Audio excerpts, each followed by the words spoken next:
أعوذ بالله من الشيطان الرجيم.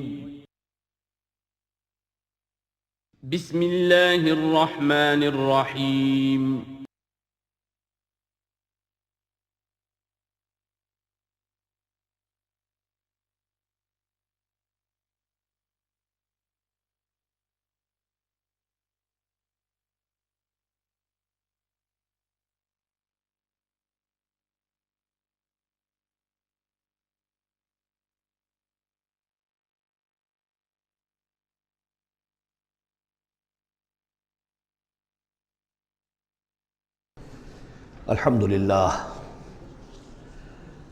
الحمد للہ وکفا والصلاة والسلام علی عباده الذین اصطفى،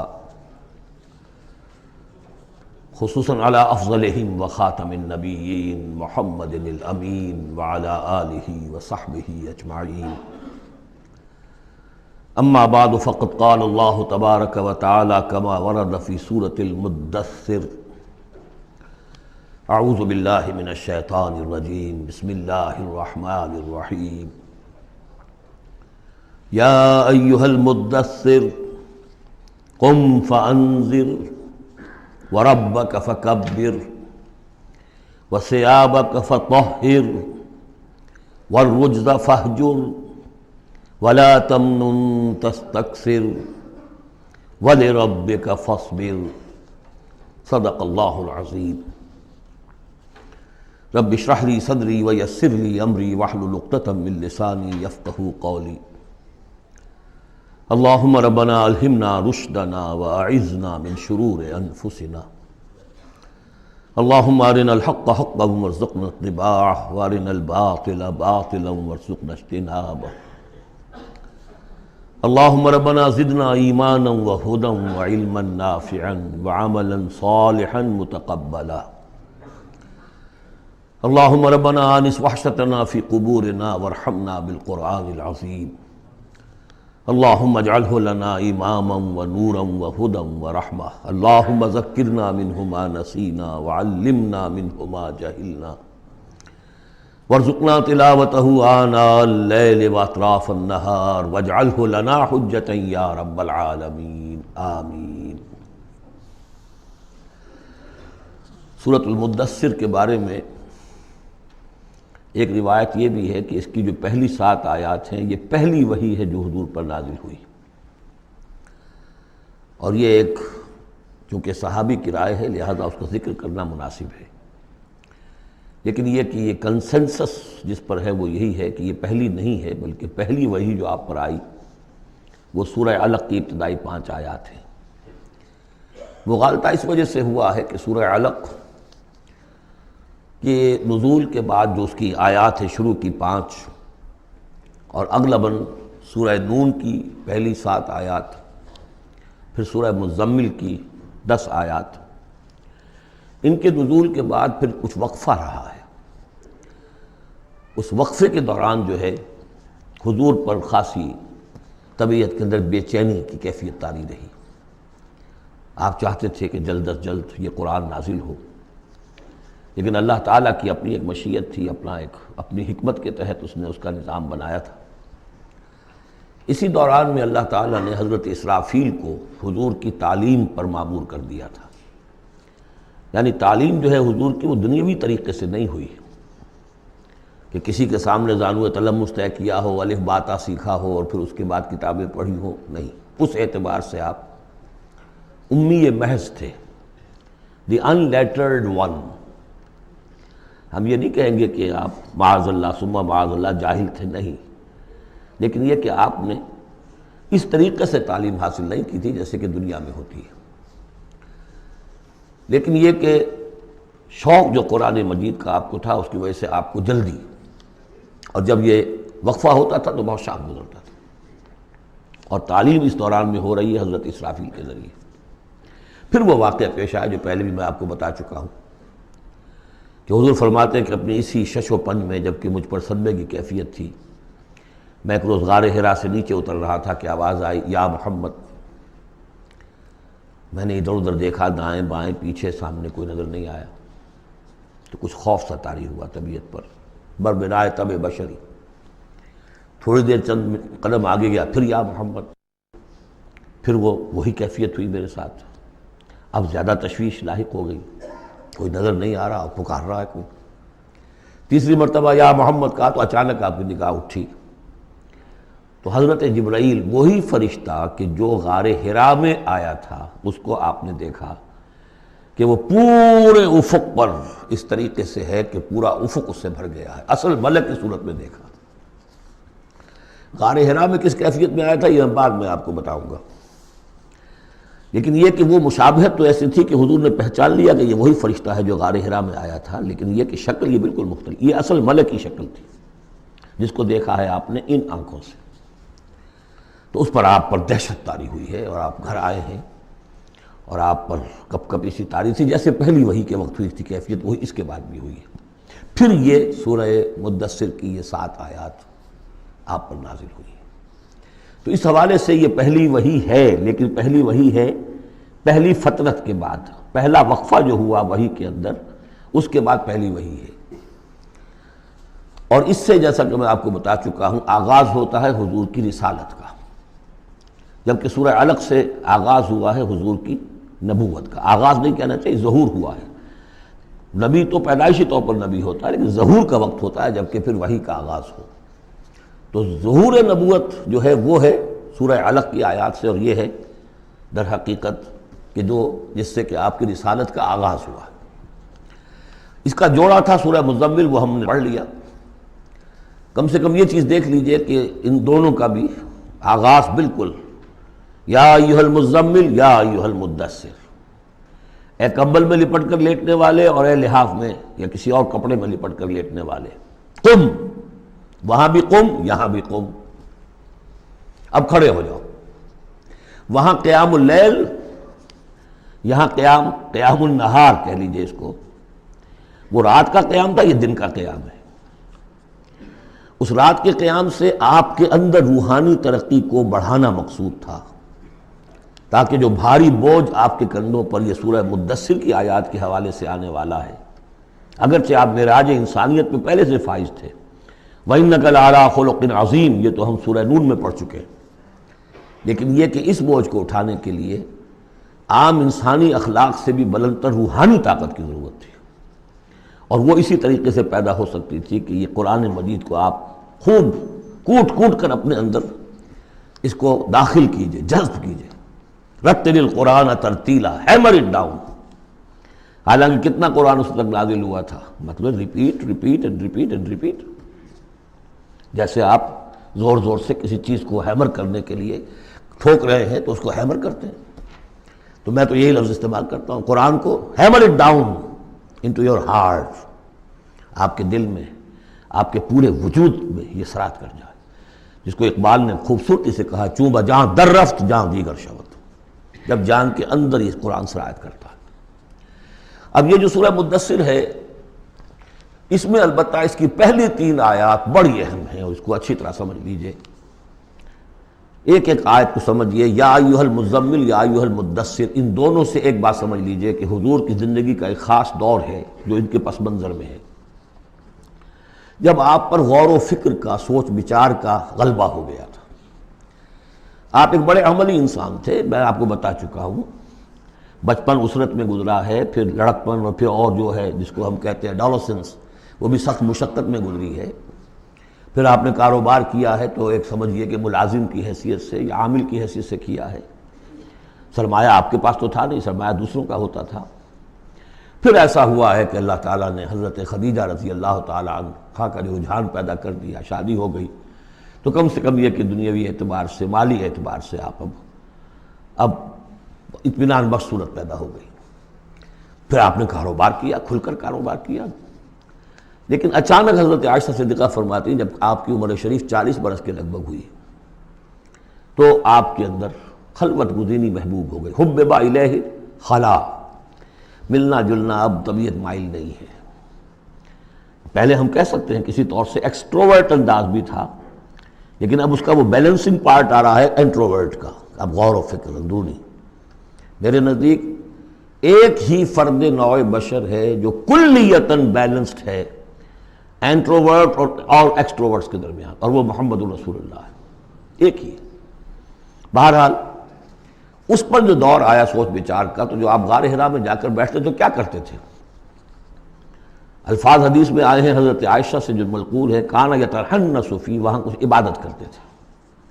اب عبادت کیا کرتے تھے؟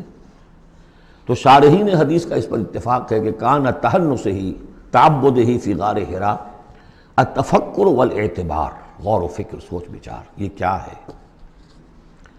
معاشرے کی حالت کیا ہے، اخلاقی زوال کی انتہا ہے، اس پر غور و فکر، کہ اسی عرصے میں پھر وحی آئی۔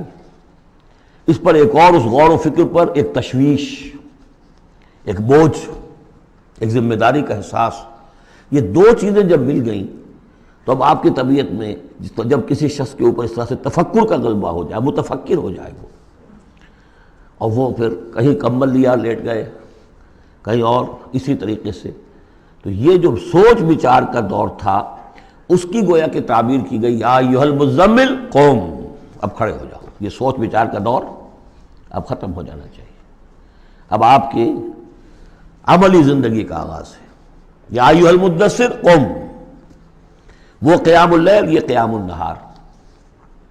قیام النہار میں جو آپ کے ذمہ رسالت کی ذمہ داری ہے وہ کیا ہے؟ قم فانذر، خبردار کرو۔ اس پر ہم بہت غور کر چکے ہیں کہ نبی کی دعوت کے لیے سب سے اہم اصطلاح یہی ہے، انذار۔ سورہ انعام سے شروع ہو گیا تھا، قل اوحی الی ھذا القرآن لانذرکم بہ ومن بلغ، کہہ دیجئے یہ قرآن مجھ پر وحی کیا گیا ہے تاکہ میں اس کے ذریعے سے تمہیں خبردار کروں۔ تو خبردار کرنا کہ یہ نہ سمجھو کہ بس یہ جیسے حیوانات ہیں، یہاں پیدا ہوئے، چرا چگا، ختم ہو گئے، نسیاں منسیہ ہو گئے، تم حیوان نہیں ہو، کچھ اور ہو، تمہارے اندر اللہ نے اپنی روح پھونکی ہے، عظیم ترین امانت کائنات کی، جسے نہ پہاڑ اٹھا سکے نہ آسمان اٹھا سکے، وہ امانت ہے جو تم نے اٹھائی ہے، اور اس امانت کی جواب دہی ہے، ذمہ داری ہے، اس کی اکاؤنٹیبلٹی ہے، تمہیں سب کو مرنے کے بعد اٹھا لیا جائے گا۔ واللہ لتموتن کما تنامون ثم لتبعثن کما تستيقظون ثم لتحسبن بما تعملون ثم لتجزون بالاحسان احسانا وبالسوء سوءا وانها لجنة ابدا او نار ابدا۔ یہ ہے انذار، نبی کی دعوت کا نقطۂ آغاز انذار آخرت۔ لیکن اس کا ہدف کیا ہے؟ اس کا ہدف جو ہے کوئی خانقاہی نظام بنانا نہیں ہے، اس کا ہدف صرف کوئی تعلیم و تعلم کا نظام قائم کرنا نہیں ہے۔ ہدف کیا ہے؟ ربک فکبر، اپنے رب کو بڑا کرو۔ کیا مطلب ہے؟ رب تو بڑا ہے، کیا بڑا کریں گے؟ اس کی بڑائی مانی نہیں جا رہی، اس کے خلاف بغاوت ہے۔ ظہر الفساد فی البر والبحر، اس کی بڑائی منواؤ، اس کی بڑائی نافذ کرو۔ اسی کے لیے یہی لفظ ہے، وہ نیوکلیس ہے، جس سے کہ پھر سمجھیے بیج ہے یا گٹھلی ہے جس سے کہ تمام الفاظ نکلے ہیں۔ اقامت الدین، دین کو قائم کرو، لِیُظْہِرَہُ عَلَى الدِّینِ کُلِّہ، تاکہ اس دین حق کو تمام کے تمام نظام دین پر، نظام زندگی پر نافذ کیا جائے، غالب کیا جائے۔ مختلف اصطلاحات ہیں۔ لِتَکُونَ کلمۃ اللہ العلیٰ، تاکہ اللہ کی بات سب سے اونچی ہو جائے۔ وَیَکُونَ الدِّینُ کُلُّہُ لِلَّہ، دین کل کا کل اللہ کے لیے ہو۔ یہ سب کیا ہے؟ تکبیر رب، وَرَبَّکَ فَکَبِّر۔ تو یہ تین آیتیں اس اعتبار سے کہ حضور کا ایک خاص دور، تدبر، تفکر، پھر فکر مندی، یہ بھی بتا دیا تھا ورقہ ابن نوفل نے۔ اب دیکھیے انہیں صحابی نہیں سمجھا جاتا، کیوں؟ کہ ان کا انتقال فوراً ہو گیا تھا۔ اس کے بعد جب رسالت کا حکم آیا ہے اس وقت وہ موجود نہیں تھے۔ تصدیق کی ہے انہوں نے، نبوت کی تصدیق کی ہے، ان کا یہ وہی ناموس ہے۔ جب حضرت خدیجہ لے کر گئی حضرت ورقہ کے پاس کہ عمزاد میرے چچا کے بیٹے، ذرا دیکھیے یہ آپ کے بھائی کو کیا ہوا ہے، کیا تجربہ انہیں پیش آیا ہے، ان کا کیا تم نے دیکھا؟ آپ نے بیان کیا کہ ہاں یہ وہی ناموس ہے جو موسیٰ پر اور عیسیٰ پر نازل ہوا تھا، اور کاش کہ میں اس وقت تک زندہ رہوں جب تمہاری قوم تمہیں اس شہر سے نکال دے گی۔ تو اتنے پریشان ہوئے حضور، حیران ہوئے، اوا مخرجیہم، کیا وہ مجھے یہاں سے نکال دیں گے؟ توقع ہی نہیں۔ وہ تو مجھ سے بڑی محبت کرتے ہیں، میرے قدموں تلے اپنی نگاہیں بچھاتے ہیں، ہر جگہ مجھے خوش آمدید کہا جاتا ہے، کیسے ممکن مجھے نکال دیں گے؟ کہا کہ نہیں، یہ پیغام جس کے ذمے بھی آیا ہے اس پیغام کا پہنچانا، اس کی قوم اس کی دشمن ہو جاتی ہے۔ تو اب یہ تشویش ہے نا حضور کو۔ یہ دور ہے در حقیقت یا ایھا المزمل قم یا ایھا المدثر قم۔ اب یہ جوڑے ہونے کا کانسیپٹ بھی سامنے ہو گیا، وہ قم اللیل ہے اور یہ قم فی النہار ہے۔ یہاں دعوت اور رسالت کا معاملہ ہے، کیونکہ ان آیات کے نزول سے قبل ابھی آپ کو اپنی دعوت کی تبلیغ کا حکم ملا ہی نہیں تھا، تو چونکہ ورقہ ابن نوفل کا انتقال ہو گیا، ان کا شمار جو ہے صحابہ میں نہیں ہوتا۔ اب اس کے بعد مزید جو آیات ہیں وَثِيَابَكَ فَطَهِّرْ، اپنے کپڑوں کو پاک کر رکھنے کا اہتمام کیجیے۔ اب ان کی بہت صوفیانہ طرز پہ بھی تعبیر کی گئی ہے، ثیاب سے مطلب جو ہے وہ کپڑے نہیں ہے صرف، بلکہ دل بھی ہے۔ وَالرُّجْزَ فَاجُر، ہر قسم کی گندگی سے، گندگی ظاہری ہو اور یا باطنی ہو، باطنی گندگی ہے کہ اللہ کے سوا کسی اور سے لو لگی ہوئی ہو، اس شرک کو اندر سے کاٹیے، اور کوئی نجاست ہے تو اس کو باہر سے صاف کیجیے۔ وَلَا تَمْنُنْ تَسْتَكْثِرْ، اور دیکھیے ایسا نہ کیجیے کہ کسی پر احسان دھرے کہ آپ کو جواب میں اس سے بھلا خیر کوئی ملے۔ آدمی کرتا ہے میں دے رہا ہوں، یہ ملے گا واپس، یہ بھی کبھی دے گا، آپ اس کو زیادہ چاہنے کی توقع بھی نہ دیجیے۔ یہ تو عام ترجمہ کیا گیا ہے، لیکن مجھے پسند ہے جو مولانا اصلاحی صاحب نے ترجمہ کیا ہے، وَلَا تَمْنَنْ، منن کے معنی توڑنے کے بھی ہوتے ہیں، کاٹ دینا۔ وَلَا تَمْنُنْ، دیکھو اپنی اس جد و جہد کو، اپنی اس جو بھی آپ کے ذمے فرض منصبی عائد کیا گیا ہے اس کے ضمن میں اپنی کوشش کو منقطع نہ کر دینا، جو بھی حالات ہوں جاری رکھنا۔ تستکثر، بہت بڑے نتیجے نکلیں گے انشاءاللہ، کثرت کے ساتھ آپ کو وقت تو لگے گا، لیکن یہ کہ پھر آپ کا جو ہے بول بالا ہوگا۔ وَلِرَبِّكَ فَاصْبِرْ، اور اپنے رب کے لیے صبر کیجیے۔ اور یہ میں عرض کر چکا ہوں، صبر کے ساتھ لام آ جائے تو انتظار کیجیے، اپنے رب کے حکم کا انتظار کیا کیجیے، جو بھی حکم آئے اس پر عمل کیجیے۔ یہ 7 آیات ہیں۔ تو یوں سمجھیے کہ اس صورت کا ایک خاص جو ہے مناسبت قائم ہوتی ہے سورہ علق سے۔ پہلے حصے میں تو حضور سے یہ خطاب آ گیا، مکمل ہو گیا 7 آیات میں۔ اب اس کے بعد 3 آیات میں قیامت کا نقشہ کھینچا گیا۔ فَإِذَا نُقِرَ فِي النَّاقُورِ، جب سور میں پھونکا جائے گا، فَذَلِكَ يَوْمَئِذٍ يَوْمٌ عَسِيرٌ، تو وہ دن بہت سخت دن ہوگا۔ عَلَى الْكَافِرِينَ غَيْرُ يَسِيرٌ، کافروں پر وہ ہلکا نہیں ہوگا۔ یہ وہی دن ہے جس کے بارے میں سورہ مزمل میں ہم پڑھ چکے ہیں، یومن یجعل الولدان شیبا السماء منفطر بہ، پھٹ پڑنے کو ہے آسمان اس کے ساتھ، اور وہ دن ایسا ہے کہ جو بچوں کو بوڑھا کر دے گا۔ اور تیسرا حصہ وہی ذرنی، جیسا کہ سورہ مزمل میں بھی ہم دیکھ چکے، سورہ نور میں بھی دیکھ چکے، وَذَرْنِي وَمَنْ خَلَقْتُ وَحِيدًا، چھوڑیے مجھ کو اور اس کو جس کو میں نے بنایا ہے اکلوتا، اکیلا۔ اس کے بارے میں اجماع ہے کہ یہ آیات جو ہیں ولید بن مغیرہ کے لیے نازل ہوئی۔ بڑی جائیدادیں تھیں اس کی دونوں شہروں میں، قریتین عظیم، جو ایک مکہ اور ایک طائف، ٹوین سٹیز تھی، اور اس کی جائیداد، اس کے باغات، پیسے بہت، اللہ نے اولاد بہت دی تھی، خود یہ اکلوتا تھا اپنے ماں باپ کا، وحیدہ بنایا میں نے اسے، اکیلا تھا وہ۔ وَجَعَلْتُ لَهُ مَالًا مَمْدُودًا، اور اسے میں نے بہت سا مال دے دیا جو پھیلا ہوا مال ہے، شہروں کے اندر جائیداد ہے بکھری ہوئی ہے۔ وَبَنِينَ شُهُودًا، اور بیٹے میں نے دیے اسے جو اس کے نگاہوں کے سامنے رہتے ہیں۔ یہ بھی کسی شخص کی توانگری اور مرفہ الحالی کی علامت ہے کہ بیٹے اس کی نگاہوں کے سامنے ہوں، وہ ایکسپورٹ نہ ہو گئے ہوں امریکہ اور یورپ، معلوم ہوا کہ وہ تو گئے ہوئے ہیں بیٹے، ان کو دیکھنے کو بھی آنکھیں ترستیاں ہیں، سمجھے آپ، وہ تو پھر معلوم ہوا کہ کوئی بڑی ہی پتلی حالت ہے۔ شہودہ، بیٹے سامنے موجود ہیں۔ وَمَهَّدتُّ لَهُ تَمْهِيدًا، میں نے اس کے لیے خوب بستر بچھا دیا تھا، خوب تمہید کی تھی۔ ثُمَّ يَطْمَعُ أَنْ أَزِيدَ، پھر وہ چاہتا ہے کہ میں اور بھی دوں اسے، کلا، بس اب نہیں۔ إِنَّهُ كَانَ لِآيَاتِنَا عَنِيدًا، یقیناً وہ ہماری آیات کا مخالف اور دشمن بن گیا۔ وہ یہ تھا کہ ذہین بھی بہت تھا یہ شخص، اور یہ محسوس کرتا تھا کہ جو وہ محمد کہہ رہے ہیں ٹھیک ہے، لیکن یہ کہ یہ ساری میری جائیدادیں، میرے رشتے، میری دوستیاں، میری چودراہٹ، اس سب کا رسک میں کیسے لے لوں؟ تو یہی وہ شخص ہے جو سب سے زیادہ کمپرومائز کے لیے آپ پر زور ڈالتا تھا کہ محمد اس طرح نہ کرو، کچھ نہ کچھ اپنی بات منوا لو، کچھ لوگوں کی مانو۔ یہ جو رفٹ پڑ رہی ہے، a house divided amongst itself can not stand, قریش جو ہیں آپس میں تقسیم ہو جائیں گے تو پھر ہماری حیثیت کیا رہے گی؟ بہت مدبر انسان تھا، ایسا نہیں تھا کہ تو یہ اس کی ساری ذہانت اور فطانت جو ہے، جس کو آپ ورلڈلی وائز کہتے ہیں، وہ بہت ذہین تھا اس اعتبار سے، اس دنیا کے حوالے سے۔ اور وہی شخص تھا، تو اس کا معاملہ یہ ہوا کہ ایک مرتبہ یہ کہیں گفتگو ہو رہی تھی بیٹھ کر چوپال میں کہ کیا کہیں ہم میں سے کوئی کہتا ہے یہ جادوگر ہے، کوئی کہتا ہے یہ شاعر ہے، باہر سے لوگ آتے ہیں، وہ جب سنتے ہیں مختلف قول تو وہ پریشان ہو جاتے ہیں، وہ سمجھتے ہیں کہ یہ خود پریشان ہے، جب یہ مختلف الخیال ہیں تو چلو میں خود جا کے اس شخص سے مل کر دیکھوں وہ کیا ہے۔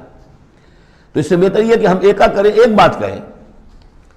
تو اب یہ کہ کیا کہیں، اس پر مسئلہ پیدا ہو گیا۔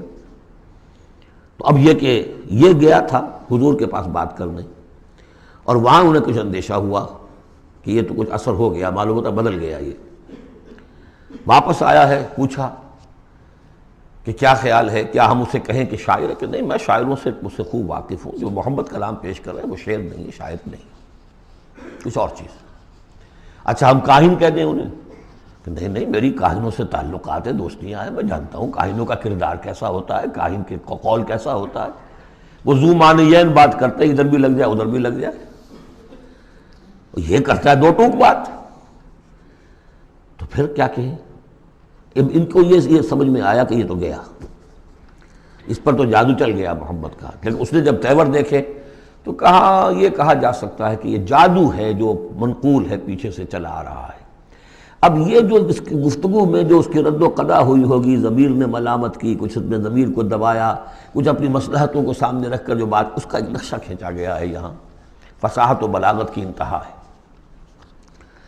سأرهقه صعودا، میں اسے چڑھائی چڑھواؤں گا، وہ عذاب جو ہم پہلے پڑھ چکے ہیں، یسلکہ عذابا صعدا، وہ عذاب کے جو جس کی سختی اور شدت بڑھتی چلی جائے۔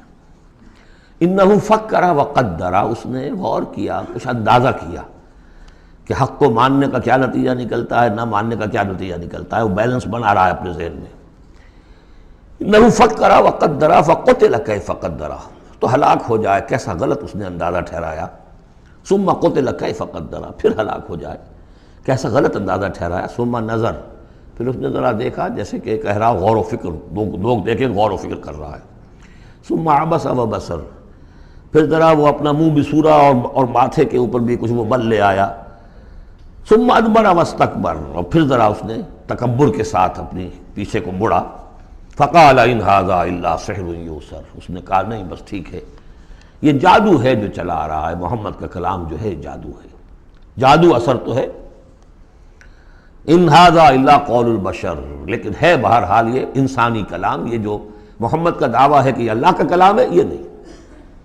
سأصلیہ سقر، اب اس پر جو اللہ کا غضب بھڑک رہا ہے، ان قریب میں اس کو ڈالوں گا آگ میں، وما ادراک ما سقر، اور تمہیں کیا معلوم کہ وہ سقر کیا ہے، لا تبقی ولا تذر، نہ باقی رہنے دے گی نہ چھوڑے گی، موت بھی نہیں آئے گی۔ لواحۃ للبشر، انسان کی کھال کو جھلس ڈالے گی۔ علیہا 19، اور اس پر 19 ہیں داروغہ، سرہنگ 19۔ یہاں تک تو یہ یوں سمجھیے کہ اسی آہنگ میں بات چلی آ رہی ہے، وہی چھوٹی چھوٹی آیتیں، وہی انداز، وہی فلو۔ آگے بڑی طویل آیت آ گئی ہے، یہ بالکل سورہ مزمل کی طرح ہے۔ وہاں جو طویل پھر آیت آئی ہے جس پر کہ ایک پورا رکوع مشتمل ہے، وہ بعد میں نازل ہوئی ہے۔ تو یہ آیت بھی بعد میں نازل ہوئی ہے۔ لوگوں نے کہا ہوگا یہ 19 کیا، کچھ تماشا بنا لیا لوگوں نے، اچھا بھائی 19 یہ فرشتے صرف وہاں، تو کوئی ڈر کی بات نہیں ہے۔ کسی نے کہا 10 کو تو میں نبٹ لوں گا، باقی کا تم بندوبست کر لینا، 19 ہی ہے نا، تو ایسی کون سی بڑی تعداد ہے۔ تو یہ جو استہزاء کا موضوع بنایا، اس پر یہ آیت اتری، وما جعلنا اصحاب النار الا ملائکہ، اور یہ جہنم کے جو داروغہ ہیں ہم نے وہ فرشتوں کو بنایا ہے، وہ انسان نہیں ہے جو تم یہ ایک ایک آدمی 10 کو سنبھال لے گا۔ وما جعلنا عدتهم الا فتنة للذین کفروا، یہ تعداد جو ہم نے تمہیں بتا دی ہے ان کی، وہ صرف اس لیے کہ کافروں کے لیے ایک جانچ ہو جائے، پرکھ ہو جائے۔ لیستیقن الذین اوتوا الکتاب، تاکہ اوتوا الکتاب جنہیں کتاب دی گئی تھی انہیں یقین آ جائے۔ تو یہ روایت ترمذی ہے، ترمذی کی شریف میں روایت موجود ہے کہ یہ در حقیقت 19 کا عدد تورات میں موجود تھا، لہذا اہل کتاب کے لیے تو گویا کہ ان کے لیے ایک وہ یقین کرنے کی بنیاد بن گئی۔ لیستيقن الذین اوتوا الکتاب ویزداد الذین آمنوا ایمانا، اہل ایمان کے تو ایمان میں اضافہ ہوگا، وہ جو بھی اللہ کی طرف سے وہی پڑھ کر سنائیں گے محمد رسول اللہ، ان کا ایمان کامل ہے، ان کے ایمان میں اضافہ ہوگا۔ ولا یرتاب الذین اوتوا الکتاب والمؤمنون، اور تاکہ نہ شک میں پڑے نہ تو وہ اہل کتاب جن کو پہلی کتاب دی گئی تھی اور نہ مسلمان، وَلَيَقُولَ الَّذِينَ فِي قُلُوبِهِم مَرَضٌ، اور تاکہ کہیں وہ لوگ جن کے دلوں میں روگ ہے، جو حق کو ماننا نہیں چاہتے، والکافرون، اور کافر جو طے کر چکے ہیں کہ ہم نے کسی صورت ماننا ہی نہیں ہے۔ ماذا اراد اللہ بہذا، مسئلہ یہ کیا اللہ نے 19 کا آزاد کر کے کیا مراد ہے اس سے؟ کذالک یضل اللہ من یشاء، اسی طرح اللہ تعالیٰ گمراہ کر دیتا ہے جس کو چاہتا ہے، ویہدی من یشاء، اور ہدایت دیتا ہے جس کو چاہتا ہے۔ وما یعلم جنود ربک الا ھو، اور تیرے رب کے جو لشکر ہیں انہیں تو کوئی جانتا ہی نہیں سوائے اس کے۔ وما ہی الا ذکریٰ للبشر، اور یہ جو آیات قرآنیہ ہیں، یہ مؤنث آیا ہے تو آیات کے اوپر اس کو لے جائیے، یہ کچھ نہیں ہے سوائے اس کے کہ انسانوں کے لیے یاد دہانی ہے، نصیحت ہے، تذکیر ہے، تذکرہ ہے۔ اب یہ 31ویں آیت تھی کہ جو اتنی لمبی تھی، وما جعلنا اصحاب النار الا ملائکہ سے شروع ہو کر یہ صاحب بتا رہا ہے کہ اس کا اسلوب مختلف ہے، یہ یا مدنی دور کی ہے یا یہ کہ بہرحال یعنی یوں سمجھیے کہ ہجرت سے متصل قبل کی، جیسے وہ آیت میں آپ کو بتا چکا ہوں۔ اب یہاں سے پھر وہی آہنگ شروع ہو رہا ہے جو پہلے تھا، کلا والقمر واللیل اذ ادبر والصبح اذا اسفر انہا لإحدی الکبر، کیوں نہیں، قسم ہے چاند کی، اور قسم ہے رات کی جبکہ وہ پیٹھ موڑے، پیٹھ پھیرے جانے لگے، والصبح اذا اسفر، اور قسم ہے صبح کی جبکہ وہ روشن ہو جاتی ہے، روشن کر دیتی ہے۔ اس میں اشارہ ہو رہا ہے در حقیقت کہ فترت وحی کی رات چلی آ رہی تھی، 600 برس سے نزول وحی کا سلسلہ منقطع تھا، وہ جس کا انہوں نے جنات میں تذکرہ کیا تھا، من بعد ہے کتاب موسیٰ، اس میں بس روشنی ہوتی تھی تو ایسی ہی جیسے کہ مستعار روشنی چاند کی روشنی ہوتی ہے جو راتوں کو بھی ہوتی ہے، بس اس درجے میں ہدایت آسمانی اور ہدایت خداوندی دنیا میں رہ گئی تھی۔ لیکن اب محمد الرسول اللہ کی رسالت و نبوت کا خورشید طلوع ہو گیا ہے، اب دن روشن ہو گیا۔ کلا والقمر واللیل اذ ادبر والصبح اذا اسفر، ان تین کو قسموں کو ذرا یاد رکھیے گا، یہ آگے چل کر بڑی اہمیت کے ساتھ ان کا حوالہ پھر آئے گا کہ رات کی تاریکی تھی، اب رات جا رہی ہے، اور اس میں جو تھی صرف چاند کی روشنی تھی جو مستعار تھی، سابقہ نبوتوں کی تعلیم وغیرہ جو بھی تھی باقی تھی، کچھ بگڑ گئی، کچھ تھی، کچھ پولیوٹڈ ہو گئی، کچھ صحیح تھی۔ اب سورج طلوع ہو گیا، والصبح اذا اسفر انہا لإحدی الکبر، اور اب یہ ایک بہت بڑی باتوں میں کی ایک بات ہے، نبوت محمدی کو معمولی بات نہیں، رسالت محمدی انہا لإحدی الکبر نذیرا للبشر، خبردار کرنے کے لیے انسانوں کے لیے، لمن شاء منکم ان یتقدم او یتأخر، جو بھی تم میں سے چاہے کہ وہ آگے بڑھے یا پیچھے رہ جائے۔ ابو بکر آگے بڑھے، ابو لہب پیچھے رہ گیا، ہمیشہ کے لیے پیچھے رہ گیا۔ حمزہ اور عمر ذرا تھوڑی دیر کے بعد آ گئے، درجات ہیں۔ لمن شاء منکم ان یتقدم او یتأخر، جو بھی تم میں سے چاہے تقدم کرے، آگے بڑھے، صدیقیت کا مقام حاصل کر لے، جو شخص چاہے ذرا اور تھوڑی دیر انتظار کر کے آئے گا، والذین تبعوہم بإحسان کے درجے میں آئے گا، سابقون الاولون کے درجے سے نکل جائے گا۔ اور پھر کیا کہ اس کے بعد ایسے بھی ہوں گے کہ جن کو بالکل ہمت ہی نہیں ہوگی، وہ واقعتاً مستقل طور پر کفر میں رہ گئے۔ لمن شاء منکم ان یتقدم او یتأخر کل نفس بما کسبت رہینہ، ہر جان جو کچھ کہ اس نے کمایا ہے اس کے عوض رہن ہے، اسے وہ چیز اب وصول کرنی ہوگی۔ الا اصحاب الیمین، سوائے ان کے کہ جو داہنے والے ہوں گے، جنہیں دیا جائے گا ان کا اعمال نامہ داہنے ہاتھ میں، فی جنات یتساءلون، وہ جنتوں میں ہوں گے، ایک دوسرے سے پوچھتے ہوں گے، عن المجرمین، گناہ گاروں کے بارے میں، ما سلککم فی سقر، تم لوگوں کو کس چیز نے جہنم میں ڈالا، تم لوگ کیوں اس جہنم کے اندر پڑے؟ قالوا لم نک من المصلین، وہ کہیں گے کہ ہم نہیں تھے نماز پڑھنے والے، ولم نک نطعم المسکین، اور ہم نہیں تھے مسکین کو کھانا کھلانے والے، وَكُنَّا نَخُوضُ مَعَ الْخَائِضِينَ، اور ہم تو ایسے ہی بس مذاق ہی میں لگے رہے، بال کی کھال اتارتے رہے، ہم نے سنجیدگی سے سوچا ہی نہیں۔ وَكُنَّا نُكَذِّبُ بِيَوْمِ الدِّينِ، اور سب سے بڑھ کر یہ last but not the least, ہم جزا و سزا کے دن کا انکار کرتے رہے، حتیٰ أَتَانَا الْيَقِينُ، یہاں تک کہ موت کا وقت آ گیا۔ فما تنفعهم شفاعت الشافعین، تو اب ان کے لیے ہرگز نفع بخش نہیں ہوگی شفاعت کرنے والوں کی کوئی شفاعت۔ فما لهم عن التذکرۃ معرضین، تو کیا ہو گیا ان کو یہ تذکرہ، یہ ذکر، یہ قرآن جو محمد پیش کر رہے ہیں صلی اللہ علیہ وسلم، اسے اعراض کیوں کر رہے ہیں؟ کانہم حمر مستنفرہ، حمر مستنفرہ، ایسے ہیں کہ جیسے یہ گدھے ہیں جو بدک گئے ہیں۔ فرت من قسورہ، شیر کو دیکھا ہو، کبھی آپ نے دیکھا ہوگا ٹیلی ویژن وغیرہ پر، تو افریقہ کا نقشہ دکھایا جاتا ہے کہ ذرا شیر کی آہٹ دیکھتے ہیں اور پھر زیبرے جس طرح بھاگتے ہیں دمڑ دمڑ دمڑ کرتے ہوئے، ان کا پورا غول جو ہوتا ہے، تو وہ ہے اصل میں نقص کہ یہ لوگ جو ہے اس طریقے سے کانہم حمر، تو زیبرے بھی گدھے ہی ہیں نا، کانہم حمر مستنفرہ فرت من قسورہ، کسی شیر کو دیکھ کر وہ بھاگتے۔ بل یرید کل امرئ منہم ان یؤتی صحفا منشرہ، اب یہ ان کا استہزائیہ انداز تھا کہ محمد تم کہتے ہو کہ ہمارا حساب کتاب ہوگا، ہم میں سے ہر ایک کو کیوں نہیں دے دیے جاتے ہمارے اعمال نامے، یا یہ کہ یہاں سے مراد یہ ہے کہ جو کتاب تمہارے پاس آئی ہے تو ہمیں کیوں نہیں کتاب دے دی گئی، کھلے ہوئے صحیفوں میں ہم میں سے ہر شخص کے پاس کتاب آ جاتی۔ کلا بل لا یخافون الآخرہ، ہرگز نہیں، یہ جو باتیں بنا رہے ہیں یہ اس لیے کہ آخرت کا خوف نہیں ہے ان کے دل میں۔ جب آخرت کا خوف نہ رہے تو جو باتیں چاہو بناؤ، جیسے وہ کہتے ہیں کہ بے حیا باش و ہر چے خواہی کن، ایک دفعہ حیا کا پردہ اٹھا دو پھر جو چاہو کرو۔ کلا انہ تذکرہ، ہرگز نہیں، یہ تو بس ایک یاد دہانی ہے، نصیحت ہے۔ فمن شاء ذکرہ، جو چاہے اس سے نصیحت اخذ کر لے۔ وما یذکرون الا ان یشاء اللہ، اور یہ نہیں اس سے نصیحت اخذ کر سکیں گے کوئی بھی مگر یہ کہ اللہ چاہے۔ ہوا اہل التقوی و اہل المغفرہ، وہ ڈرنے کے لائق بھی ہے اور وہی مغفرت کا مجاز بھی ہے، جس کو چاہے وہ مغفرت کر سکتا ہے۔ اہل التقوی و اہل المغفرہ، یہ ہے سورہ مدثر۔ اب آگے چلیے، جوڑا آ رہا ہے سورۃ القیامہ اور پھر اس کا جوڑا ہے سورۃ الدہر۔ بسم اللہ الرحمن الرحیم۔ لا اقسم بیوم القیامہ ولا اقسم بالنفس اللوامہ ایحسب الانسان ان لن نجمع عظامہ۔ یہ سورت جو ہے بہت ہی حسین اور بہت منفرد سمجھیے کہ نمائندہ ایک سورت ہے قرآن مجید کی۔ اس کا جو خطاب کا انداز ہے، جو میں نے شروع میں آپ کو جو انٹروڈکٹری لیکچرز دیے تھے، کہ اس کا اسلوب جو ہے وہ خطابت کا ہے۔ قرآن کو ہم کہہ سکتے ہیں کہ it's a collection of divine orations، اللہ تعالیٰ کے خطبات، مجموعہ خطبات الہیہ۔ تو مختلف مواقع پر جیسے کہ خطیب کو خطبہ دیتا ہے تو اس طریقے سے اللہ تعالیٰ نے یہ صورتیں نازل کی ہیں۔ حضور پڑھ کر سناتے تھے تو آپ کا انداز بھی خطیبانہ ہوتا تھا۔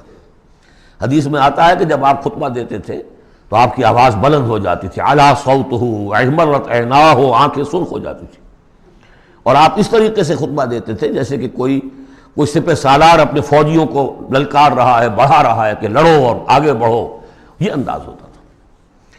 تو اس طرح کا خطبہ اس میں آپ دیکھیں گے ابھی بات ایک طرف ہو رہی ہے، ابھی کسی اور طرف ہو گئی، کبھی کسی تحویل الخطاب، اس کے لیے بہت، پھر یہ کہ 4-6 آیتیں آئیں گی ایک خاص قسم کے آہنگ میں، خاص قسم کے قوافی تو ہم کو نہیں کہنا چاہیے، تو یہ آتے ہیں، وہی انہی حروف پر صورتیں ختم ہو رہی ہیں، وہی سٹائل ہے، پھر وہ سٹائل بدلے گا، پھر 4-6 صورتیں اس دوسرے انداز کی ہوں گی، پھر 4-6 تیسرے انداز کی ہوں گی۔ تو یہ آپ صورت جو ہے فصاحت و بلاغت میں بھی فلو بے انتہا ہے، اور خطیبانہ انداز، اور اس میں تحویل الخطاب۔ پس منظر میں کیا ہے کہ وہ لوگ ہیں کہ جو انکار کریں کوئی قیامت نہیں ہو سکتی، کیسے ممکن ہے کہ جب کہ انسان مر چکے ہوں گے اور مٹی ہو جائیں گے پھر اٹھا دیا جائے، یہ ممکن نہیں ہے۔ تو اس کا جواب ہے جو دیا جا رہا ہے، لا اقسم بیوم القیامہ۔ لا یہاں پر ان کے خیالات کی نفی، نہیں، میں قسم کھاتا ہوں قیامت کے دن کی۔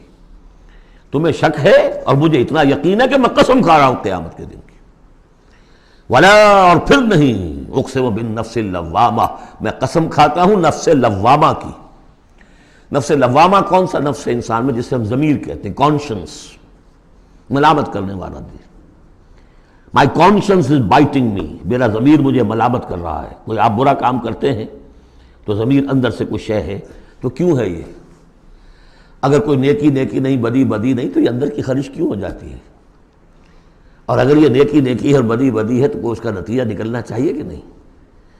یعنی پہلی آیت جو ہے وہ تو اسی طرح کی ہے جیسے سورہ تغابن میں ہم نے پڑھا تھا، قل بلا وربی لتبعثن ثم لتنبؤن بما عملتم، اس میں دلیل کوئی نہیں ہے، اذعان ہے، ایک شخص اپنے یقین کو دلیل کے طور پر پیش کر رہا ہے۔ اور یہ اس پر سارا دار و مدار ہے. کون شخص ہے ایسا شخص کہ جس سے کبھی کوئی جھوٹ کا تجربہ کسی کو نہیں ہوا، وہ کہہ رہا ہے.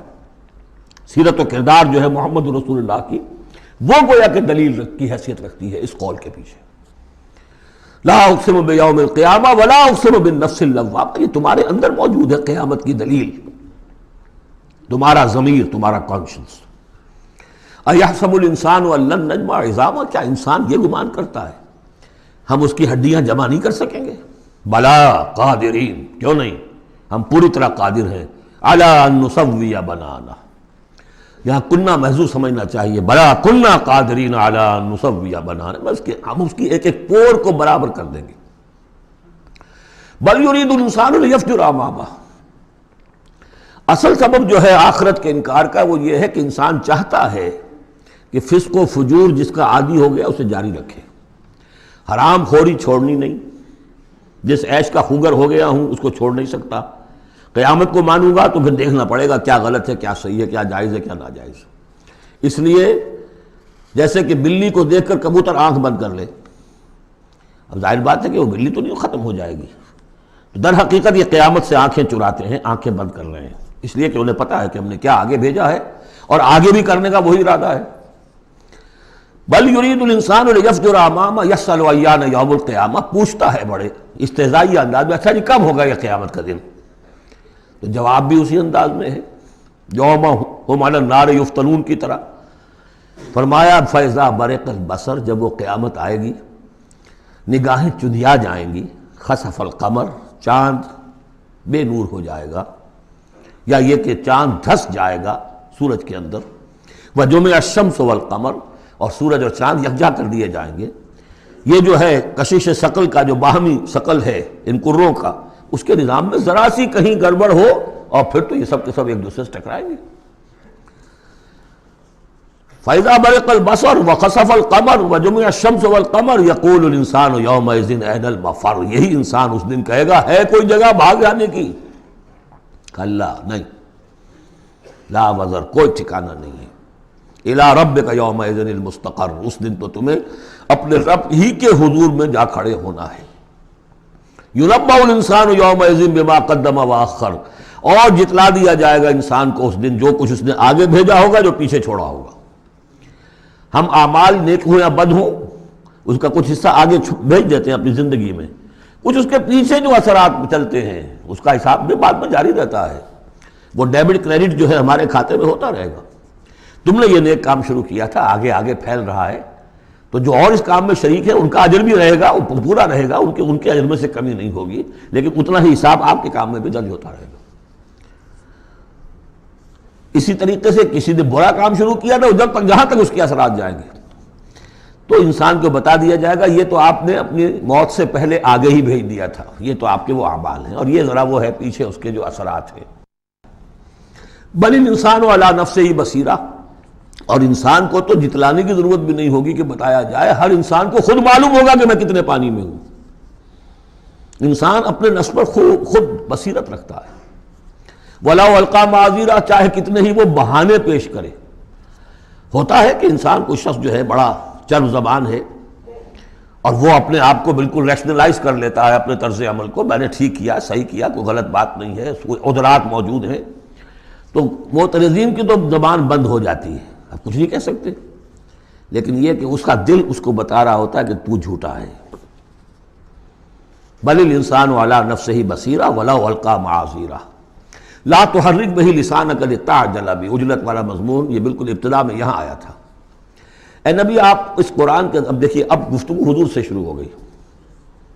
ابھی تک انسان جو منکرین تھے ان کی بات ہو رہی تھی. شروع میں امامہ، عظامہ، قیامہ، اور اس کے بعد بصر، قمر، مفر، وزر، مستقر، اب یا پھر اس کے بعد بصیرہ، معاذیرہ، اب اس کے بعد اور بدل رہے ہیں.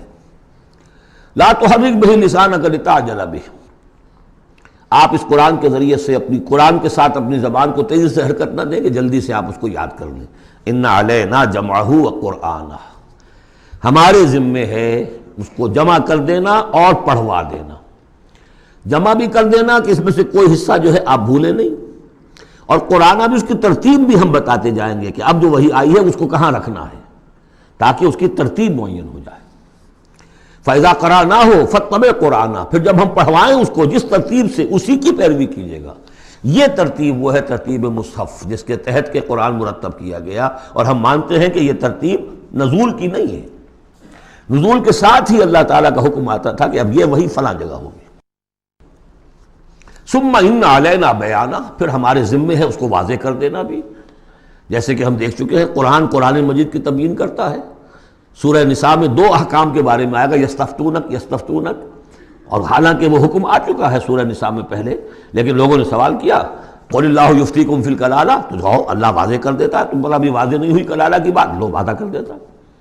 تو قرآن کے اندر بھی بعد میں واضح کر دی گئی چیزیں، اور یہ کہ پھر حدیث جو ہے سب سے بڑی شے ہے کہ جو اس کی بیان کرنے والی ہے۔ جو انزلنا الیک الذکر لتبین للناس ما نزل الیہم، یہ ذکر ہم نے اے محمد آپ پر نازل کیا ہے تاکہ آپ واضح کریں اس کو ان لوگوں کے لیے جن کے لیے ہم نے اسے نازل کیا ہے۔ نازل آپ پر کیا ہے، صرف آپ کے لیے تو نہیں کیا ہے آپ پر، نازل کیا ہے لوگوں کے لیے۔ اب ان کو واضح کرنا، اس کے اندر کہیں اگر کوئی اشکال ہو تو اسے حل کرنا، کہیں کوئی اگر اجمال ہے تو اس کی تفصیل بیان کرنا، یہ آپ کا کام۔ کلا بل تحبون العاجلہ، کوئی نہیں، تمہارا اصل مرض یہ ہے کہ تم عاجلہ سے محبت کرتے ہو، یہ اس دنیا کی زندگی سے محبت کرتے ہو۔ دیکھیے اب پھر خطاب شروع ہو گیا کفار سے۔ وتذرون الآخرہ، اور آخرت کو تم چھوڑ دیتے ہو، نظر انداز کر دیتے ہو۔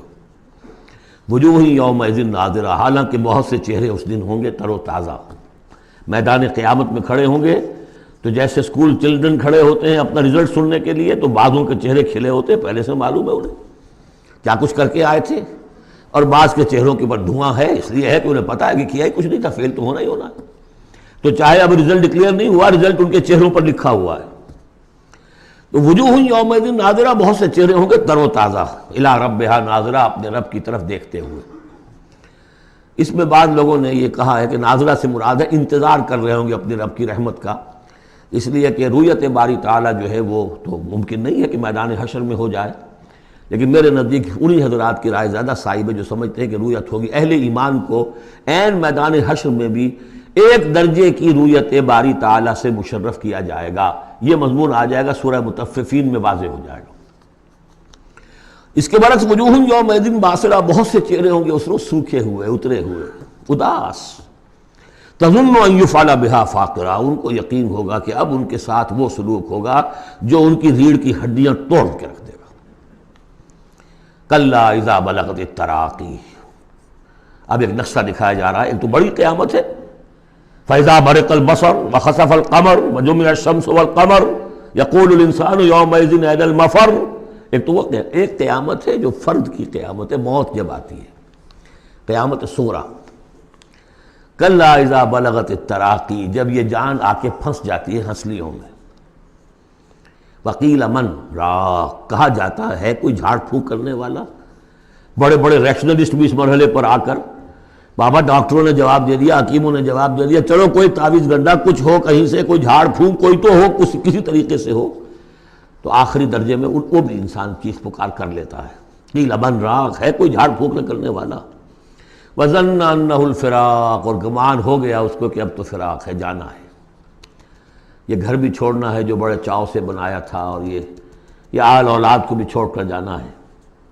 والتفت الساق بالساق، اور وہ جو جان کندنی کا عالم ہوتا ہے تو پنڈلی پنڈلی سے لپٹ رہی ہے، جان نکلنی شروع ہوتی ہے جسم کے نچلے حصے سے۔ الی ربک یومئذ المساق، اس دن تو تمہیں اپنے رب ہی کی طرف دھکیلے جانا ہے۔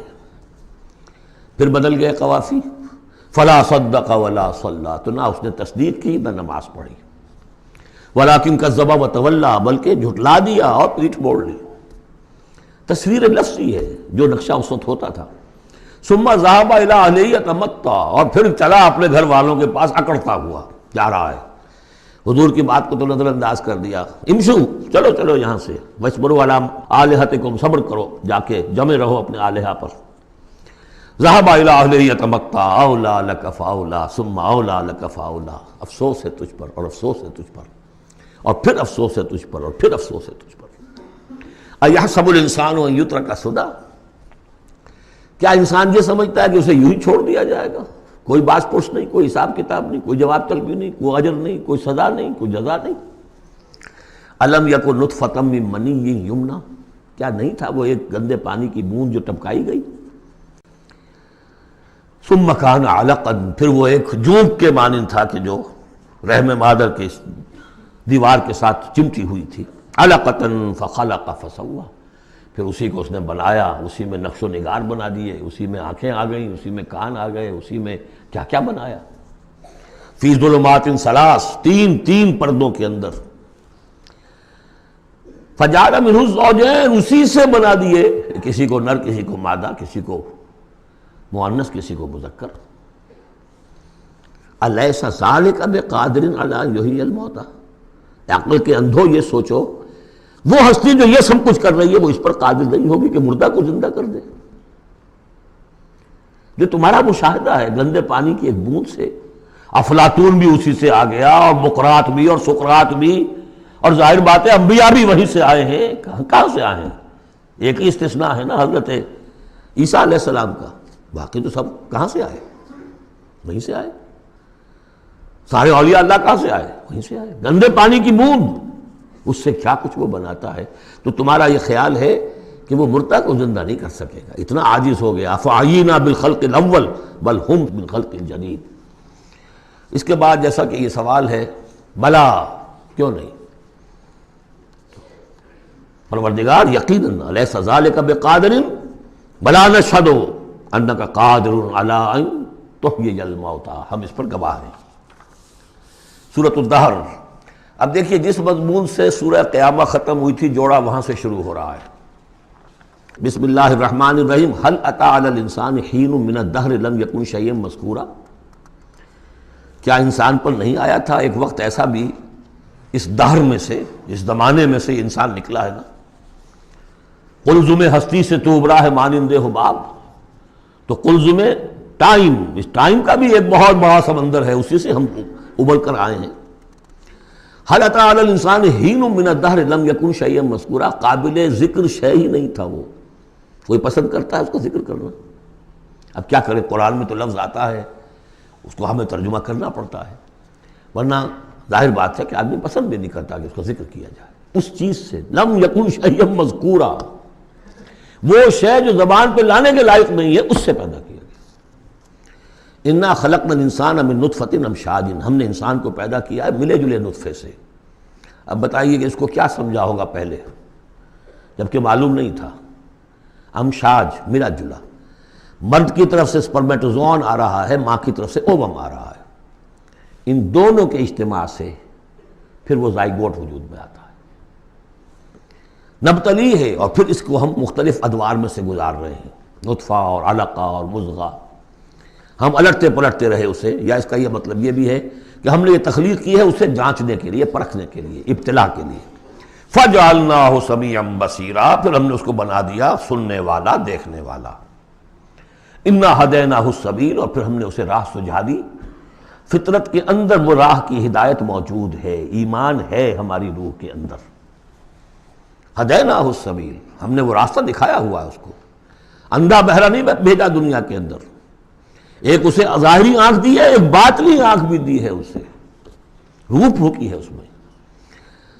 انا ہدینا سبیل، اور اس کے بعد اس کو آزادی دے دی، اما شاکرا و اما کفورا، چاہے تو شکر گزار بن کر زندگی گزارے اور چاہے ناشکرا ہو کر۔ البتہ ان دونوں حالتوں میں انجام مختلف ہوگا۔ انا اعتدنا للکافرین سلاسل واغلالا وسعیرا، کافروں کے لیے ہم نے تیار کر رکھی ہے زنجیریں اور طوق اور دہکتی ہوئی آگ۔ اس کے برعکس ان الابرار یشربون من کاس کان مزاجھا کافورا، ہمارے نیکوکار بندے جو ہوں گے وہ پئیں گے اس پیالے میں سے جس میں کافور کی ملونی ہوگی، شراب طہور اور اس میں کافور ملی ہوئی۔ عینا یشرب بہا عباد اللہ یفجرونہا تفجیرا، اور یہ چشمہ ہوگا جس کے پاس بیٹھ کر، جس کے کنارے بیٹھ کر پئیں گے اللہ کے بندے، اور وہ اس چشمے کو جس طرح چاہیں گے اپنے اپنے علاقوں کے اندر اس کی شاخیں نکال کر لے جائیں گے۔ یوفون بالنذر، وہ نذر کو پورا کرتے ہیں۔ وَيَخَافُونَ يَوْمًا كَانَ شَرُّهُ مُسْتَطِيرًا، اور ڈرتے رہتے ہیں اس دن سے جس کا کہ شر پھیل جانے والی شے، قیامت کا دن۔ وَيُطْعِمُونَ الطَّعَامَ عَلَىٰ حُبِّهِ مِسْكِينًا وَيَتِيمًا وَأَسِيرًا، اور کھانا کھلاتے ہیں وہ اس کی محبت پر یا اس کی محبت کے علی الرغم، دونوں ترجمے اس کے، اللہ کی محبت میں کھلاتے ہیں کھانا، یا اس کھانے یا مال کی محبت کے علی الرغم کھلاتے ہیں۔ نفس میں تو اس کے بخل ہے، شوق ہے، لیکن یہ کہ اس شوق کے خلاف وہ کام کر رہا ہے، حل چلا رہا ہے اپنے اس دل کے اندر۔ متصدقین ان المصدقین والمصدقات وقرضوا اللہ قرضا حسنا مسکینا ویتیما واسیرا، مسکین کو، یتیم کو اور اسیر کو۔ انما نطعمکم لوجہ اللہ، یہ بھی کہتے جاتے ہیں ہم آپ کو یہ کھانا کھلا رہے ہیں صرف اللہ کو راضی کرنے کے لیے، لا نرید منکم جزاء ولا شکورا، آپ سے ہمیں نہ کوئی بدلہ چاہیے یہاں تک کہ شکریہ بھی نہیں چاہیے، ہم تو جو کام کر رہے ہیں صرف اپنے رب کو راضی کرنے کے لیے۔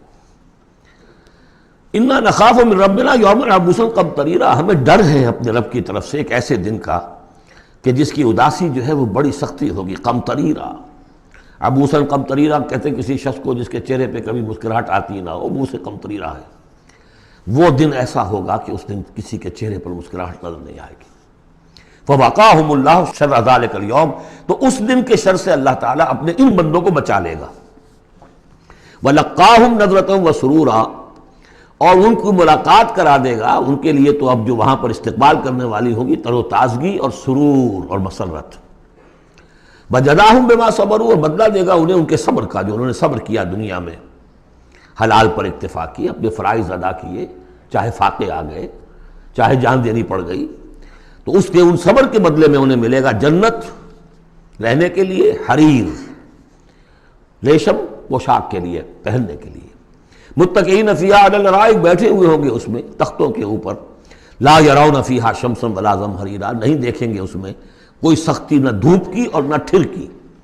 زمہریر بہت سخت سردی جس میں کم کبھی طاری ہو جائے، دھوپ جو ہے سخت تیز گرم، یہ شکل ہوگی نہیں، معتدل موسم ہر وقت۔ ودانیۃ علیہم ظلالھا، اور اس کے جو سائے ہیں وہ ان کے اوپر پھیلے ہوئے ہوں گے، جھکے ہوئے ہوں گے۔ وذللت قطوفھا تذلیلا، اور درختوں کے جو خوشے ہوں گے پھلوں کے وہ بھی نیچے کی طرف لٹکے ہوئے ہوں گے۔ ویطاف علیہم بآنیۃ من فضۃ واکواب کانت قواریرا، اور ان پر گردش میں ہوں گے لوگ جو بھی ان کے خادم ہوں گے، وہ ایسے برتن لے کے کہ جو چاندی کے ہوں گے، اور ایسے آب خورے یا کپ کہ جو شیشے کے بنے ہوں گے، لیکن یہ شیشہ نہیں ہوگا، قواریرا من فضۃ، چاندی ایسی ہوگی کہ جس کے تھرو آپ دیکھ سکیں وہ چاندی جو ہے ہوگی چاندی لیکن شیشے کے مانند، قواریرا من فضۃ قدروہا تقدیرا، جس کو کہ بڑے اس کے پیمانے اور ماپ بنا کر رکھے گئے ہیں، ان لوگوں نے بنا دیے۔ وَيُسْقَوْنَ فِيهَا كَأْسًا كَانَ مِزَاجُهَا زَنْجَبِيلًا، پلائے جائیں گے اس میں وہ جام کہ جس میں ملونی ہوگی سونٹھ کی، عَيْنًا فِيهَا تُسَمَّىٰ سَلْسَبِيلًا، یہ بھی ایک چشمہ ہوگا جنت میں جس کا نام ہے سلسبیل۔ وَيَطُوفُ عَلَيْهِمْ وِلْدَانٌ مُخَلَّدُونَ، اور ان پر ہر وقت گردش میں رہیں گے ان کے وہ لڑکے، وہ چھوکرے، وہ ان کے بوائز، ان کے خادم جو ہمیشہ اسی عمر کے اسی شکل میں رہیں گے۔ اذا رأیتہم حسبتہم لؤلؤا منثورا، اور وہ بھی جب تم انہیں دیکھو گے محسوس کرو گے کہ جیسے یہ تو لؤلؤا موتی ہے بکھرے ہوئے، وہ بھی نہایت خوبصورت ہوں گے۔ وَإِذَا رَأَيْتَ ثَمَّ رَأَيْتَ نَعِيمًا وَمُلْكًا كَبِيرًا، جہاں بھی دیکھو گے وہی دیکھو گے کہ نعمتیں ہی نعمتیں ہیں اور بڑی بادشاہی ہے جو اللہ نے دے دی ہے اپنے ان نیک بندوں کو۔ عالیہم ثیاب سندس خضر واستبرق، ان کے اوپر ہوں گے کپڑے باریک ریشم کے، سبز و استبرق، اور گاڑھے کے، نیچے کے جسم کے لیے گاڑھا لباس اور اوپر کے لیے باریک لباس۔ وَأَحُلُّوا أَسَاوِرَ مِن فِضَّةٍ، اور انہیں کنگن پہنائے جائیں گے چاندی کے۔ وَسَقَاهُمْ رَبُّهُمْ شَرَابًا طَهُورًا، اور پلائے گا انہیں ان کا پروردگار پاک مشروب، شراب جو پاک ہوگا۔ إِنَّ هَذَا كَانَ لَكُمْ جَزَاءً، اور کہا جائے گا یہ آپ لوگوں کا بدلہ ہے۔ وَكَانَ سَعْيُكُمْ مَشْكُورًا، اور یقیناً آپ کی جد و جہد، آپ کی بھاگ دوڑ دنیا میں جو آپ نے کی اللہ کے لیے، اللہ کے دین کے لیے، وہ سفل ہوئی، مقبول ہو گئی، اس لیے آپ کو یہ چیزیں بدلے میں ملی۔ اِنَّا نَحْنُ نَزَّلْنَا عَلَيْكَ الْقُرْآنَ تَنزِيلًا، اے نبی ہم نے آپ پر اس قرآن کو اتارا ہے بطرز تنزیل، تھوڑا تھوڑا کر کے۔ فَاصْبِرْ لِحُكْمِ رَبِّكَ، بس انتظار کیجئے اپنے رب کے فیصلے کا، یعنی آپ جلدی نہ کیجئے، یہ وہاں اس کے مقابلے میں آ گیا۔ وَلَا تُحَرِّكْ بِهِ لِسَانَكَ لِتَعْجَلَ بِهِ إِنَّ عَلَيْنَا جَمْعَهُ وَقُرْآنَهُ، ہم نے اسے بطور تنزیل ہی نازل کرنا ہے تو آپ ذرا انتظار کیا کیجئے ربک ولا تطع منہم عاصما او کفورا۔ اور یہ جو کشاکش اب شروع ہو رہی ہے اس میں بھی آپ کو بہت صبر کرنا پڑے گا، نہ صرف قرآن کے لیے صبر کرنا پڑے گا ان تمام اس سارے کشاکش میں، لیکن یہ کہ آپ کسی گناہگار اور ناشکرے کی بات سنیے ہی نہ، ان کی باتوں پر دھیان ہی نہ دیجیے۔ وَاذْكُرِ اسْمَ رَبِّكَ بُكْرَةً وَأَصِيلًا، اور اپنے رب کے نام کی مالا جپا کیجیے صبح شام۔ وَمِنَ اللَّيْلِ فَاسْجُدْ لَهُ، اور رات کے ایک حصے میں اس کے لیے سجدہ کیا کیجیے۔ وَسَبِّحْهُ لَيْلًا طَوِيلًا، اور رات کے بڑے حصے میں تسبیح کیجیے۔ یہ وہی حکم چلا رہا ہے، ابھی ابتدائی دور کا ہے چونکہ، تو ابتدائی دور میں تو یہ نمازیں 5 وقتہ نہیں تھے، سارا معاملہ رات ہی کا تھا۔ سورہ مزمل سے چلا آ رہا ہے معاملہ، قم اللیل الا قلیلا نصفہ وانقص منہ قلیلا اور زد علیہ ورتل القرآن ترتیلا، تو لیلا طویلا۔ بعد میں جب 5 وقتہ نماز کا نظام آ گیا اب اس کو مختصر کر کے تہجد، اور وہ بھی سب کے لیے نہیں، وہ بھی حضور کے لیے فرمایا نافلۃ لک ومن اللیل فتہجد بہ نافلۃ لک، حضور کے لیے تو وہ بھی بمنزلہ فرض تھی، لیکن باقی لوگوں کے لیے نفل ہے، وہ جو چاہیں کریں، لیکن حضور کے لیے بھی وہ نفل جو ہے وہ فرض کے حکم میں ہے، یعنی نفلی فرض ہے، وہ اضافی فرض ہے کہ باقی سب نمازیں فرض ہیں ہی ہے، ایک اضافی فرض ہے آپ کے لیے نافلۃ لک، باقی سب کے لیے وہ نفل ہے۔ ان هؤلاء يحبون العاجلة ويذرون وراءهم يوما ثقيلا، یہ لوگ اصل میں دنیا کو دنیا سے محبت کرتے ہیں۔ دیکھیے وہی مضمون آ گیا جو سورہ قیامہ میں، کلا بل تحبون العاجلة وتذرون الآخرة وجوہ یومئذ ناظرة إلى ربها ناظرة۔ تو ان هؤلاء يحبون العاجلة ويذرون وراءهم يوما ثقيلا، یہ محبت کرتے ہیں اس عاجلہ سے، اس نقد زندگی سے، فوری زندگی کو، اور چھوڑے بیٹھے ہوئے ہیں جو ان کے پیچھے ایک بڑا بھاری دن آنے والا قیامت کا دن، اس کا تصور نکالا ہوا ہے۔ یوم یجعل الولدان شیبا السماء منفطر بہ وراءهم یوما ثقیلا، جو ان کے پیچھے بھاری دن ہے۔ نحن خلقناہم وشددنا اسرہم، ہم نے ہی ان کو تخلیق فرمایا اور ان کے جوڑ خوب مضبوط باندھے ہیں۔ وَإِذَا شِئْنَا بَدَّلْنَا أَمْثَالَهُمْ تَبْدِيلًا، جب چاہیں گے ان جیسے اور لے آئیں گے ان کو بدل کر۔ یہ تیسرا مقام ہے کہ جس سے دلیل یہ ملتی ہے کہ جب باعث بعد الموت ہوگا تو ہم جیسے ہمارا جسم ہے ویسا ہی جسم ہمیں دیا جائے گا۔ باقی وہ مفہوم بھی اس میں لوگ نکالتے ہیں کہ اللہ چاہے تو کسی ایک قوم کو ہٹائے دوسری کو لے آئے، لیکن میرے نزدیک چونکہ تخلیق کے ساتھ ہے یہ، اس لیے نحن خلقناہم وشددنا اسرہم، پہلے جو ہم نے بنایا ان کے جوڑ بند ہم نے مضبوط کیے ہیں۔ وَإِذَا شِئْنَا بَدَّلْنَا أَمْثَالَهُمْ تَبْدِيلًا، ایسے ہی اور بنائیں گے۔ إِنَّ هَذِهِ تَذْکِرَہ، یقیناً یہ تو ایک یاد دہانی ہے، نصیحت ہے۔ فَمَنْ شَاءَ اتَّخَذَ إِلَىٰ رَبِّهِ سَبِيلًا، تو جو چاہے اپنے رب کی طرف، اپنے پروردگار کی طرف راستہ اختیار کر لے، سلوک، اللہ کی طرف سلوک، سیر الی اللہ، اللہ کی طرف آگے بڑھنا، تقرب الی اللہ، سیر الی اللہ، سلوک الی اللہ، مختلف اصطلاحات۔ وما تشاءون الا ان یشاء اللہ، اور تمہارے چاہے کچھ نہیں ہو سکتا جب تک کہ اللہ نہ چاہے۔ ان اللہ کان علیما حکیما، یقینا اللہ تعالی سب کچھ جاننے والا ہے، کمال حکمت والا۔ یدخل من یشاء فی رحمتہ، وہ داخل کرے گا اپنی رحمت میں جس کو چاہے گا۔ اب اس میں یشاء کا فاعل یہ بھی ہو سکتا ہے جو چاہے گا کہ داخل ہو، یعنی ومن اراد الآخرۃ وسعى لها سعيها وهو مؤمن، جس شخص نے آخرت کو اپنا اصل مقصود بنا لیا اور اس کے لیے محنت کی ویسی جیسی کہ اس کے لیے محنت کی جانی چاہیے اور وہ مومن ہو، فاولئک کان سعیہم مشکورا، ان کی سعی اور جہد جو ہے اللہ کے ہاں قبول ہوگی۔ تو دونوں اس کے ترجمے ہو سکتے ہیں، اللہ چاہے گا، اور ظاہر بات ہے کہ کوئی بھی کام ہو چاہے اس دنیا کا ہو آخرت کا ہو، ان دونوں مشیتوں کے ملنے سے ہوتا ہے۔ میں نے چاہا کہ اس شے کو اٹھاؤں، اللہ کا اذن ہوا تو میں اٹھا سکتا ہوں، ورنہ نہیں۔ تو کوئی کام بھی ہم نہیں کر سکتے۔ میں نے آپ سے عرض کیا تھا اہل سنت کے ہاں ہمارے اعمال بھی مخلوق ہیں اللہ کے، واللہ خلقکم وما تعملون، اللہ نے تمہیں بھی پیدا کیا اور جو تمہارے عمل ہیں ان کو بھی پیدا اللہ کرتا ہے۔ ہم کاسب اعمال ہیں اپنے نیت اور ارادے کی وجہ سے، لیکن خالق اعمال اللہ ہی ہے۔ وما تشاءون الا ان یشاء اللہ ان اللہ کان علیما حکیما یدخل من یشاء فی رحمتہ والظالمین اعد لهم عذابا علیما، باقی رہ گئے ظالم، گناہگار، مشرک، ان کے لیے تو اس نے خوب تیار کیا ہوا ہے بہت ہی دردناک، المناک، تکلیف دہ عذاب۔ اللہم اعذنا من ذالک، اللہم اجرنا من ذالک، ربنا تقبل منا انک انت السمیع العلیم وتب علینا انک انت التواب الرحیم۔ بارک اللہ لی ولکم فی القرآن العظیم ونفعنی وإیاکم بالآیات والذکر الحکیم۔